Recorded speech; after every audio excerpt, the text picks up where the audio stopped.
Hello दोस्तों, हम continuously आपके लिए बेसिक वीडियोस लेकर आ रहे हैं ताकि आप फील्ड पे होने वाली प्रॉब्लम्स को अंडरस्टैंड कर सकें और आसानी से समझ सकें कि परेशानी क्या हो रही है। आज हम लोग बात करेंगे अगर रेफ्रिजरेंट कम हो गया है सिस्टम में तो हमें क्या इफ़ेक्ट्स मिलेंगे एयर कंडीशनर में और रेफ्रिजरेटर में। तो दोनों चीज़ें हम लोग यहाँ पे स्टडी करेंगे। एक नॉर्मल वर्किंग सिस्टम जो होता है उसमें कल भी हम लोगों ने बात की थी कि यहाँ पे आपको कंडेंसर में पूरी हीट मिलेगी। ऊपर कंडेंसर ज़्यादा गर्म होगा, नीचे कंडेंसर कम गर्म होगा, 4 डिग्री का डिफरेंस होगा। सेम आपको यहाँ पे फ्रीजर में भी 3-4 डिग्री का डिफरेंस पहले कॉइल और आखिरी कॉइल में मिलने वाला है। एम्पियर नॉर्मल होंगे, बैक प्रेशर ठीक ठाक होगा, हेड प्रेशर ठीक ठाक होगा। जैसा भी आपका रेफ्रिजरेंट इस्तेमाल हुआ उसके हिसाब से हेड प्रेशर। तो पहली पहचान ये है गैस कंप्लीट होने की कि हमारे सिस्टम में ऊपर ज़्यादा गर्मी और नीचे 2-3-4 डिग्री का डिफरेंस।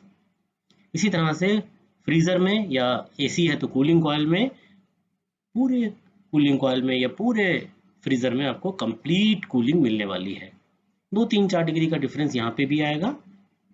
तो ये प्रॉपर वर्किंग सिस्टम है। अगर एसी है तो रिटर्न आपको खूब ठंडी सी मिलेगी, आइस नहीं आएगी लेकिन ठंडी होगी काफ़ी हद तक। एम्पियर नॉर्मल होंगे, हीट नॉर्मल होगी। तो ये एक वर्किंग कंडीशन है जब हमारा रेफ्रिजरेटर या एयर कंडीशनर ठीक चल रहा है। तो अब अगर इसमें प्रॉब्लम आती है तो आइए देखें क्या फ़र्क पड़ने वाला है। जैसे ही रेफ्रिजरेंट रिड्यूस होता है सबसे पहला इफेक्ट क्या आएगा, आपके रेफ्रिजरेटर अगर है तो एम्पियर रिड्यूस हो जाएंगे, एयर कंडीशनर है तो उसमें भी एम्पियर रिड्यूस हो जाएंगे। बैक प्रेशर एयर कंडीशनर में देख सकते हैं, रेफ्रिजरेटर में नहीं देख सकते क्योंकि शुरू से हम लोग बात कर रहे हैं कि पाइपलाइन को कट नहीं करना है। तो बैक प्रेशर यहाँ पे आपको जो भी नॉर्मल होता है उससे हमेशा कम मिलेगा। क्या कंडीशन है जब रेफ्रिजरेंट कम है यहाँ पे। तो हम लोग कंडीशन देखते हैं कंडेंसर की भी। जब रेफ्रिजरेंट की क्वांटिटी मान लीजिए 10%, 5%, 7% कम है तो आपको कंडेंसर ऊपर नॉर्मल गर्म मिलेगा और एकदम से गर्मी जो है वो खत्म हो जाएगी। ड्रायर तक आते आते हो सकता है 12-15 डिग्री का डिफरेंस हो जाए। सेम चीज़ आपको फ्रीजर में भी मिलेगी।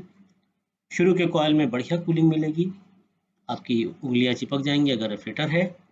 इसी तरह से एसी में भी अच्छी कूलिंग मिलेगी और आखिर तक पहुंचते पहुंचते कूलिंग एकदम से खत्म हो जाएगी।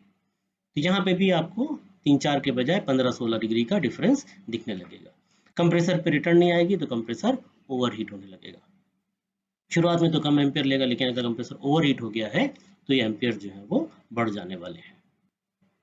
और एयर कंडीशनर की अगर हम लोग बात करें तो बहुत बार कंडेंसर के बाद, कैपिलरी के बाद यहाँ पे जो वॉल्व लगा रहता है उसके आगे से आइस आना शुरू हो जाएगी। इसमें भी आपको अक्सर जो है वो कैपिलरी के ऊपर आइस मिलेगी अगर रेफ्रिजरेंट की क्वांटिटी कुछ 5-7%, 10% कम हो गई है। तो दोस्तों डिटेक्ट करने में आसानी है, बहुत मुश्किल नहीं है। कंडेंसर ऊपर से नॉर्मल गर्म, फ्रीजर आगे से नॉर्मल ठंडा। एंड तक पहुंचते पहुंचते कंप्रेसर का एकदम से डिफरेंस आ जाएगा, कंडेंसर का एकदम से डिफरेंस आ जाएगा। इसी तरह से एंड तक पहुंचते पहुंचते एवेपोरेटर का भी एकदम से डिफरेंस आ जाएगा। रिटर्न बिल्कुल खराब हो जाएगी, बैक प्रेशर ड्रॉप हो जाएगा, हेड प्रेशर भी ड्रॉप हो जाएगा। तो इस तरह से हम लोग किसी भी ऐसे सिस्टम की जिसमें कि रेफ्रिजरेंट लीक कर गया है आसानी से पता कर सकते हैं कि क्या क्या इफेक्ट्स आ रहे हैं। तो हर बार आपको सिस्टम काटने की ज़रूरत नहीं है। थैंक यू दोस्तों।